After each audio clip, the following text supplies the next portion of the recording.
नमस्कार भक्तजनों, आपका स्वागत है हमारे महाभारत के अध्याय के अंदर। जहाँ पे हमने कल महाभारत का अध्याय समाप्त करा था, हम वहीं से इसका द्वारा आज प्रारंभ कर रहे हैं। तो भगवान वासुदेव जी का ध्यान करते हुए, श्री कृष्ण जी का ध्यान करते हुए हम महाभारत का अध्याय का अध्ययन चालू करते हैं। राजसूय यज्ञ में महापराक्रमी पांडु पुत्र युधिष्ठिर की सर्वोपरि समृद्धि संपत्ति देखकर तथा सभा भवन की सीढ़ियों पर चढ़ते और उस भवन को देखते समय भीमसेन के द्वारा उपहास पाकर दुर्योधन भारी आमर्ष में भर गया था। युद्ध में पांडवों को हराने की शक्ति तो उसमें थी नहीं, अतः क्षत्रिय होते हुए भी वह युद्ध के लिए उत्साह नहीं दिखा सका। परंतु पांडवों की उस उत्तम संपत्ति को हथियाने के लिए उसने गांधार राज शकुनी के साथ लेकर कपटपूर्वक युद्ध खेलने का ही निश्चय किया। संजय, इस प्रकार जुआ खेलने का निश्चय हो जाने पर उसके पहले और पीछे जो जो घटनाएं घटित हुई हैं उन सब का विचार करते हुए मैंने समय समय पर विजय की आशा के विपरीत जो जो अनुभव किए हैं उसे कहता हूँ, सुनो। सूत नंदन, मेरे उन बुद्धितापूर्ण वचनों को सुनकर तुम ठीक ठीक समझ लोगे कि कितना प्राज्ञ चक्षु हूँ। संजय, जब मैंने सुना कि अर्जुन ने धनुष पर बाण चढ़ाकर अद्भुत लक्ष्य भेद दिया और उस धरती पर गिरा दिया, साथ ही सब राजाओं के सामने, जबकि वह टुकुर टुकुर देखते ही रह गए, बलपूर्वक द्रौपदी को ले आया, तभी मैंने विजय की आशा छोड़ दी थी। संजय, जब मैंने सुना कि अर्जुन ने द्वारका में मधुवंश की राजकुमारी सुप्रभा को बलपूर्वक हरण कर लिया और श्री कृष्ण एवं बलराम इस घटना का विरोध न कर दहेज लेकर इंद्रप्रस्थ में आए, तभी समझ लिया था कि मेरे विजय नहीं हो सकती। जब मैंने सुना कि खांडव दहन के समय देवराज इंद्र तो वर्षा करके आग बुझाना चाहते थे और अर्जुन ने उसे अपने दिव्य बाणों से रोक लिया, तब अग्निदेव को तृप्त किया। संजय, तभी मैंने समझ लिया कि अब मेरी विजय नहीं हो सकती। जब मैंने सुना कि लाक्ष भवन में अपनी माता सहित 5 पांडव बच गए हैं और स्वयं विदुर उनकी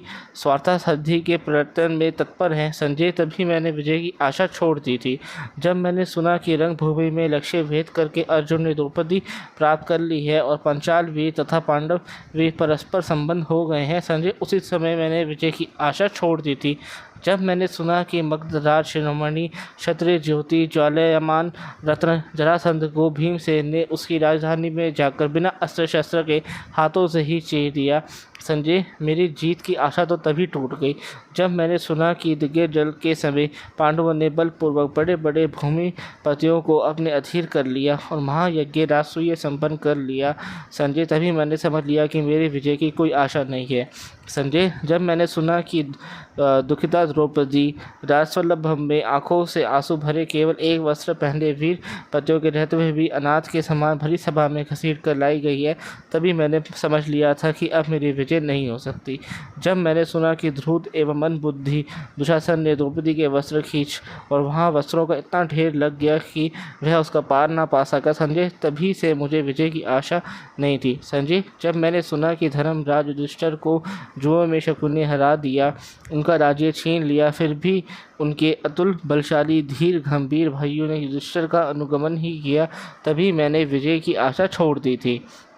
जब मैंने सुना कि वन में जाते समय धर्मात्मा पांडव धर्मराज युधिष्ठिर के प्रेमवश दुख पा रहे थे और अपने हृदय का भाव प्रकाशित करने के लिए विविध प्रकार की चेष्टाएं कर रहे थे, संजय, तभी मेरी विजय की आशा नष्ट हो गई। जब मैंने सुना कि हजारों स्नातक वनवासी युधिष्ठिर के साथ रह रहे थे और वह तथा दूसरे महात्मा एवं ब्राह्मण उनके भिक्षा प्राप्त करते हैं, संजय, तभी मैं विजय के संबंध में निराश हो गया। संजय, जब मैंने सुना कि किरात वेशधारी देव त्रिलोचन महादेव को युद्ध में संतुष्ट करके अर्जुन ने पाशुपात नामक महान अस्त्र प्राप्त कर लिया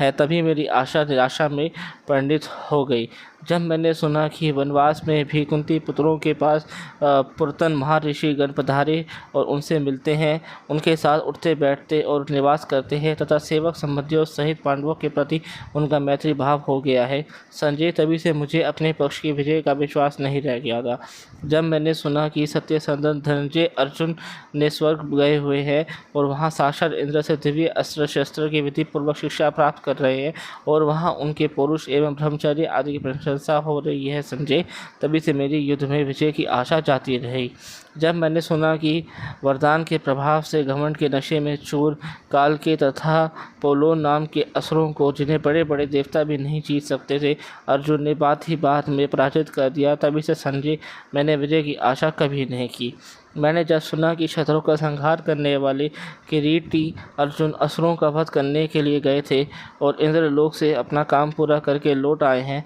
संजय, तभी मैंने समझ लिया अब मेरी जीत की कोई आशा नहीं है। जब मैंने सुना कि पांडुनंदन युधिष्ठिर महर्षि लोमश जी के साथ तीर्थ यात्रा कर रहे हैं और लोमश जी के मुख से ही उन्होंने यह भी सुना है कि स्वर्ग में अर्जुन को अभिष्ट वस्तु की प्राप्ति हो गई है संजय, तभी से मैंने विजय की आशा ही छोड़ दी। जब मैंने सुना कि भीमसेन तथा दूसरे भाई उस देश में जाकर जहाँ मनुष्य की गति नहीं है कुबेर के साथ मेल मिलाप कर आए हैं संजय, तभी मैंने विजय की आशा छोड़ दी थी। जब मैंने सुना कि कर्ण की बुद्धि पर विश्वास करके चलने वाले मेरे पुत्र घोषा यात्रा के निमित्त गए और गंधवादन के हाथ बंदी बन गए और अर्जुन ने उन्हें उनके हाथ से छुड़ाया संजय, तभी से मैंने विजय की आशा छोड़ दी। सूत संजय, जब मैंने सुना कि धर्मराज यक्ष का रूप धारण करके युधिष्ठिर से मिले और युधिष्ठिर ने उनके द्वारा किए गए गूढ़ प्रश्नों का ठीक ठीक समाधान कर दिया, तभी विजय की आशा में संबंध में मेरी आशा टूट गई संजय। विराट की राजधानी में गुप्त रूप से द्रौपदी के साथ पांचों पांडव निवास कर रहे थे, परंतु मेरे पुत्र और उनके सहायक इस बात का पता नहीं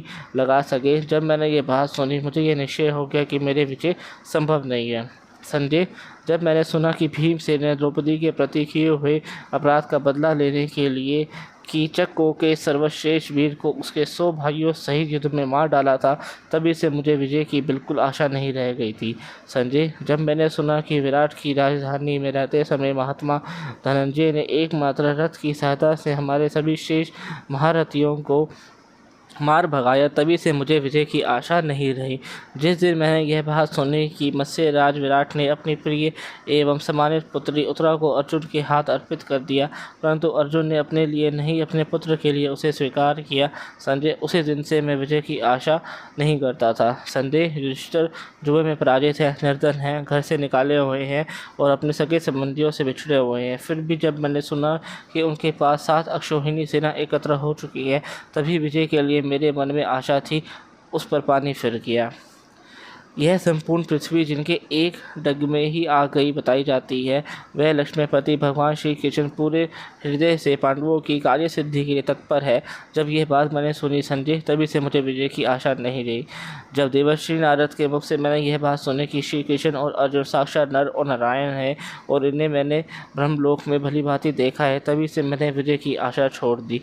संजय। जब मैंने सुना कि स्वयं भगवान श्री कृष्ण लोक कल्याण के लिए शांति की इच्छा से आए हुए हैं और कौरव पांडवों में शांति संधि कराना चाहते हैं, परंतु वह अपने प्रयास से असफल होकर लौट गए, तभी से मुझे विजय की आशा नहीं रही संजय। जब मैंने सुना कि कर्ण और दुर्योधन दोनों यह सलाह की है कि श्री कृष्ण को कैद कर लिया जाए और श्री कृष्ण ने अपने आप को अनेक रूपों में विराट या अखिल विश्व के रूप में दिखा दिया, तभी से मैंने विजय की त्याग कर दी। जब मैंने सुना यहाँ से श्री कृष्ण के लौटते समय अकेली कुंती उनके साथ सामने आकर खड़ी हो गई और अपने हृदय की अति वेदना प्रकट करने लगी, तब श्री कृष्ण ने उसे भली भांति सतावना दी संजय, तभी से मैंने विजय की आशा छोड़ दी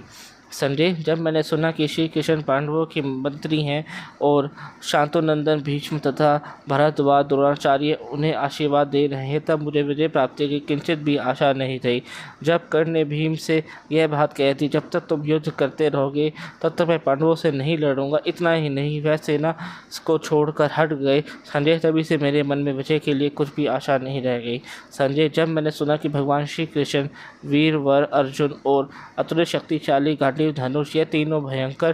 प्रभावशाली शक्तियाँ इकट्ठी हो गई है, तभी मैंने विजय की आशा छोड़ दी संजय। जब मैंने सुना कि रथ के पिछले भाग में स्थित मोहग्रस्त अर्जुन अत्यंत दुखी हो रहे थे और श्री कृष्ण ने अपने शरीर से उन्हें सब लोगों का दर्शन करा दिया। तभी मेरे मन में विजय की सारी आशा समाप्त हो गई। जब मैंने सुना कि शत्रुघाती भीष्म रणगढ़ में प्रतिदिन 10,000 राथियों के संहार कर रहे हैं, परंतु पांडवों का कोई प्रसिद्ध योद्धा नहीं मारा जा रहा है, संजय तभी मैंने विजय की आशा छोड़ दी। जब मैंने सुना कि परम धार्मिक गंगानंदन भीष्म ने युद्ध भूमि में पांडवों को अपनी मृत्यु का उपाय स्वयं बता दिया और पांडवों ने प्रसन्न होकर उसकी उस आज्ञा का पालन किया, संजय तभी मुझे विजय की आशा नहीं रही। जब मैंने सुना कि अर्जुन ने सामने शिखंडी को खड़ा करके उसकी ओर से सर्वथा अजय अत्यंत शूर भीष्म पितामह को युद्ध भूमि में गिरा दिया, संजय तभी मेरे विजय की आशा समाप्त हो गई। जब मैंने सुना कि हमारे वृद्ध वीर भीष्म पितामह अधिकांश सोमक वंशी योद्धाओं का वध करके अर्जुन के बानों शत विषक शरीर हो शरशैया पर शयन कर रही, संजय तभी मैंने समझ लिया अब मेरे विजय नहीं हो सकती। संजय, जब मैंने सुना कि शांतनुनंदन भीष्म पिता ने शर यात्रा पर सोते समय अर्जुन को संकेत किया और उन्होंने बाणों से धरती का भेदन करके उनकी प्यास बुझा दी, तब मैंने विजय की आशा त्याग दी। जब वायु अनुकूल बहकर और चंद्रमा सूर्य लाभ स्थान में संयुक्त होकर पांडवों की विजय की सूचना दे रहे हैं और कुत्ते आदि भयंकर प्राणी प्रतिदिन हम लोगों को डरा रहे हैं,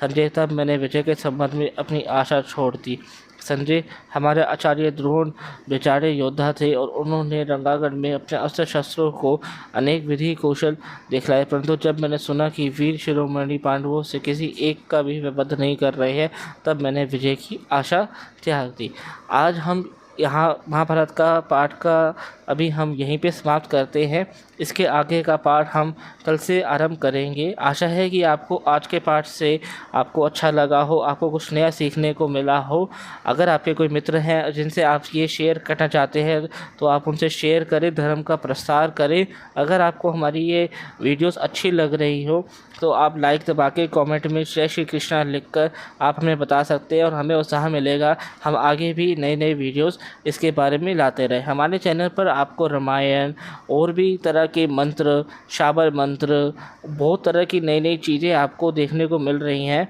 तो आप उनको भी देख सकते हैं। चलिए अब हम कल मिलते हैं, फिर हम कल से जहां आज हमने पाठ को छोड़ा है वहीं से चालू करेंगे। जय श्री कृष्णा।